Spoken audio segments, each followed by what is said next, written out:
And she stood there, right? And it's coming up to like 5 minutes now, and she's just stood there, and she's watching me. Doesn't make a sound, she's just watching.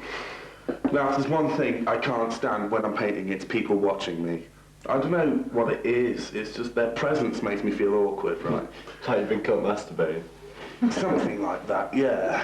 You just feel awkward. Anyway, she stood there, and then she speaks, right? I turn around and look at her. It's like she's got this aura around her, like she thinks she's perfect or something. Anyway, she says, is this some sort of parody or something? Because if it is, then it does help if you understand the convention you're trying to parody in the first place. She says, a parody? Is this supposed to be a parody of some kind? So I say, no, it's completely and utterly sincere. Oh, I see, she says. As you can imagine, I'm pretty pissed off about this comment and hoping that she'll just leave. But, oh no, she goes on again. You know, I believe you'd have a much more profound understanding of the style if you went to see the originals themselves. See the original canvases. So I turned round like, excuse me, I have. Well, this demolishes her cocky aura, but now she seems to think there's some kind of affinity between the two of us and starts going on again about all this other stuff. Did you see David? I was so overwhelmed by it, both emotionally and physically, I mean. The whole country, its opulent beauty, ravishing culture, it's so full-on enchanting. Now, she obviously wasn't overwhelmed by my desire to get some fucking work done, and I start getting her travel experiences like a human holiday brochure or something. Actually, that's a pretty good description, because it stuck in my mind that she didn't have any bad experiences. Everything was so full on. I sat and rolled up in a hash bar that was right next to a police station. That was so full on. Jesus, did she piss me off. So then what happened? I don't know. She probably went to meet some laptop-wielding executive for a business lunch arrangement. Don't you just hate it when someone assumes they know more than you do? I mean, I wasn't dressed up for nines like she was. We had no reason to be. Exactly. Yeah, I'm painting. I'm in my overalls. I look a mess, but I don't know. She seemed to assume that because of my appearance, the only brush I was capable of holding was a roller, or that I was painting by numbers or something. Just so infuriating. I had some bloody annoying people the other day. First it was the Salt of the Hip Hop Kids, and it's always the same. There's like a gang of them, what, 5 or 6? And they'll be standing around the hip hop section, they'll be like, oh yeah, they got Wu-Tang in. There's always 2 situations with them. The first is they'll go upstairs, see what's just come in, and then they'll come down and ask me. And if I haven't got it in, it's like the whole world's come crashing down around their ears. They can't possibly like comprehend what's happened to them. They're heartbroken. I don't know. The other situation, somebody's actually going to buy something. All the gang advise the boy what to buy. When he's actually chose his thing, he comes up to the counter. It's like the bit in 7 Dwarfs where all the little dwarfs have got their heads above the duvet. They're like all above the counter. They're trying to look like the 20 who sat the 12. When I get this boy's thing, his tape, I always hear the same conversation going on behind me. It's like, oh yeah, what you getting? Oh that, nah man, that shit. What you getting? Nah man. Again and again I hear it. I just like to flick every one of their little heads off them. Little bleeders. God. Had this guy come in today. It was really fucking annoying. He came round, looked through the racks, I don't know, pulled out the whole fucking reggae section, plonked him on the desk and said, play these for me, man. No please or anything. So as you know, we only play small snippets of the songs, so he's nodding along to his selected beats. Then he screws up his face and he goes, I can't get into the vibe, man, turn it up. So I've got to turn it up a bit louder. And then he starts nodding along and he's getting really frustrated now, really taking out on me. No, man, I can't get into the vibe, to turn it up, turn it up. So I'm getting really pissed off at this point and have to go through the song again because he couldn't hear the start. And it's like that bit in The Funny Man, you know? Yeah, you're getting into it, man. You're getting into it. You're getting into it. I don't know. Sometimes I wish that I had a machine gun. It'd be like, hey, hip-hop kids, and a machine gun the whole fucking line of them. Then I'd go, can you feel the vibe? Can you feel the vibe? Can you feel the vibe? And it's bloody be dancing, I feel like fucking full of lead.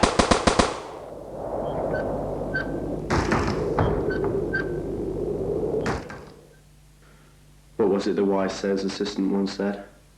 Yeah, that's it. This job would be bearable if it wasn't for the customers. Well, at least with your jobs, you don't get stereotyped into a certain mold. Oh, I don't know. Well, okay, Steve, I mean, I know there's a thing with the woman and the way you're dressed, Yeah. but it's not the same. At least not the same as what I have to face. I don't know, it's just for me, working behind a bar, I mean, if you work behind a bar and you're female, then everyone assumes that they know what you like.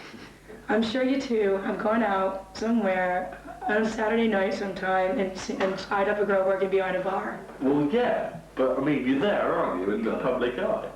Well, yeah, but there seems to be this rule that you have to fit into a certain template of bar staff. You're either the young hot sex pot or the aging obese landlady whose roaring laughter can be heard above the noise. I don't know. I think it's kind of like page 3 girls, you know. Just because they bare their bodies, everyone assumes that they're raping nymphomaniacs, you know, at it like rabbits. And that's what it's like working behind a bar. You know, everybody assumes that you're on the game and up for a bit of it. Well, I suppose you've got to laugh it up, haven't you? I mean, what else can you do? Yeah, hit him with a witty put-down or Yeah. something. Yeah, well, yeah, I know that's what I should do. I mean, I don't know, me and the girls will have a bit of a laugh, you know, like bringing up all these stories, but it's not that easy. It's not, you feel dirty, you feel used, you feel exposed. I don't know. It knocks your sense of balance, you know? I mean, there you are, working in a room full of people, and then there's some guy giving you his full repellent list of fantasies. You know, how are you supposed to react to something like that, you know? You know, especially if they've been drinking. Last few nights, I've had 2 examples. The first was these 2 guys who obviously forgot to drink, that they were a pair of losers and thought that they'd tried on. And, I don't know, these lads, well, they were the sort of young male that puzzles me. You see, both of them had these sort of before their time tashes, you know? And I often wonder, it's like, well, are these lads too young to grow tashes and these are a pathetic attempt to try and look older? Or they are older but wear dodgy teenager shell suits to try and look young? I don't know, it's just a strange mixture that throws you. I mean, you stand there trying to figure out what is wrong with this picture because the 2 elements just don't quite match. I don't know. Anyway, I digress. The first one starts saying, "Would you like to sit on my face?" Or, "How do you suck on my cock?" But obviously they haven't lost all their inhibitions because the first one says, "Ugh, you're disgusting, you are." And then the other one says, I said, "Have a look at the clock." What was the other one? The other one? Oh, the other one. This guy, right, comes in the bar and, I don't know how old he is. He's no younger than 35, let's put it that way. And he comes in the bar with his mom, right? She tells him what drink she wants and then goes sits down at a booth and waits for a drink.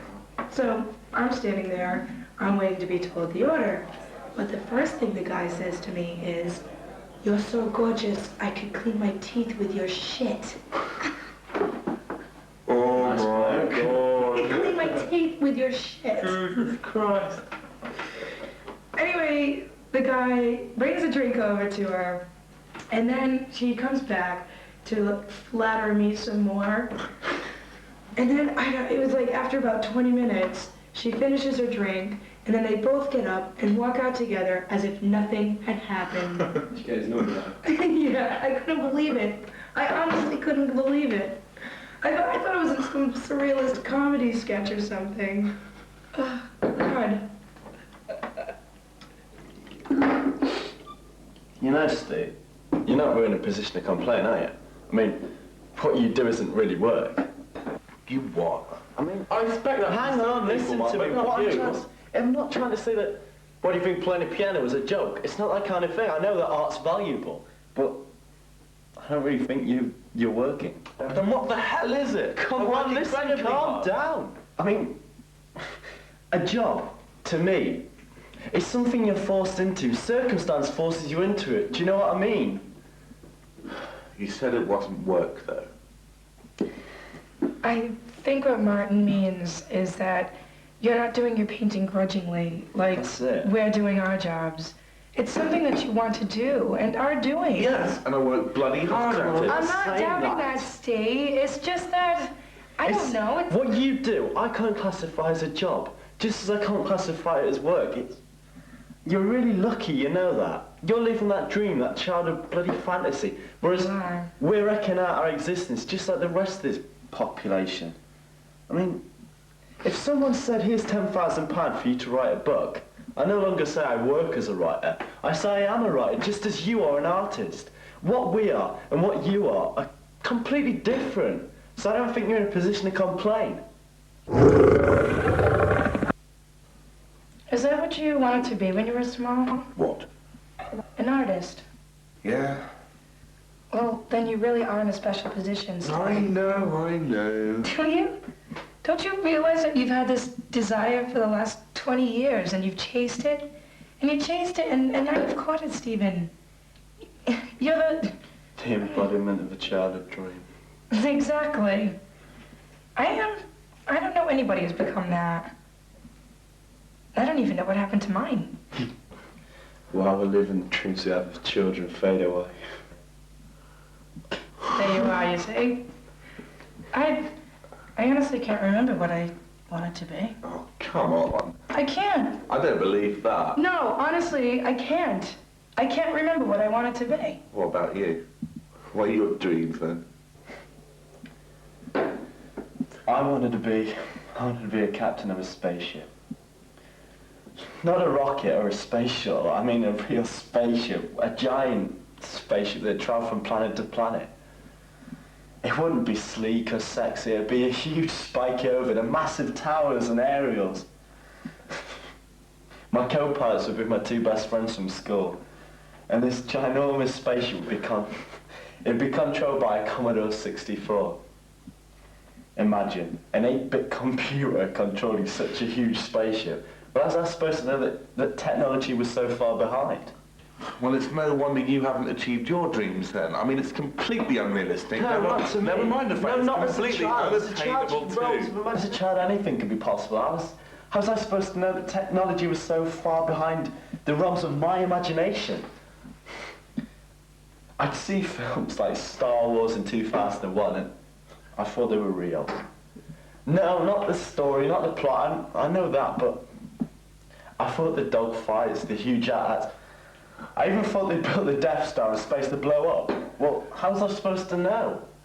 For all I know, Earth would have made contact with aliens or vice versa. I can remember watching TV as a kid and Mick Jagger was on it.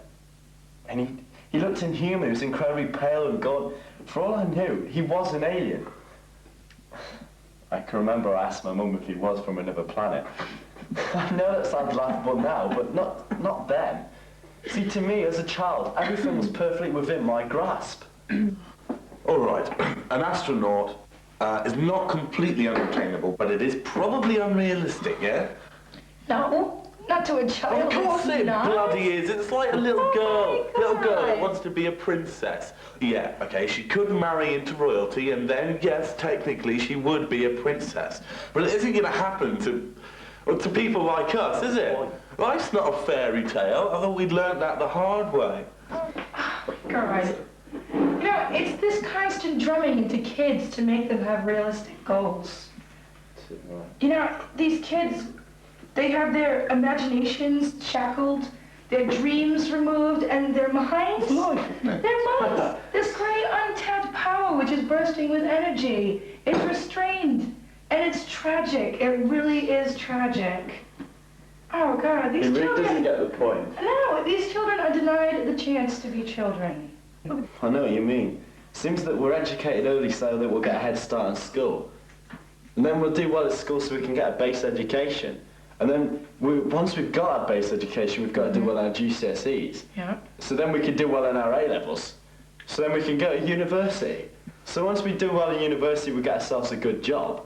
And while we're doing well in that, we save up so all our money, so we put it in the pensions, so that we can retire. Exactly, it's so true. Stupid. Cynicism. You blame this childhood constraint, but it's the attitudes of others who tell you what you can or cannot do. It wears at you bit by bit until you become what they want you to be. That's when you think they're right. That day. So is they, isn't it? Bastards. You know, it's pressure, isn't it? You're under pressure from the word go to be in this normal part of society, whatever that is. Yeah. It'd be great, you know, just to break off and do, you know, just do your own thing. Which, I guess, brings us back to you, Stephen. Yeah. No, I wouldn't say I've done my thing. Of course you have. Oh, Pass the bottle. do it. There's another pressure though, isn't there? I mean, me and you, Alison, we're not in jobs that are regarded as stressful. I mean, we're not permanent held executives working on the stock exchange. But, I mean, we've got a pressure. The pressure we've got is we've actually got to keep the job. Actually got to keep it once we've got it. Yeah. Yeah, I know. I feel like I'm being worked harder than anyone else, you know? Not like that. I don't know, it's just this feeling that I'm not respected by the boss. And I don't know, it's just this general air of hypocrisy that I can't Well, that's the stand. capitalist hierarchy for you. Mhm. I wonder if all of it outweighs having the fucking job in the first place. I may live badly, but I don't have to work to live badly. Work sucks. Big time. I'm sure we could all use our time more productively than slogging our guts out. Is it me, right? Or is it, why is it that every time we get together nowadays, all we ever do is just sit around and bitch about stuff?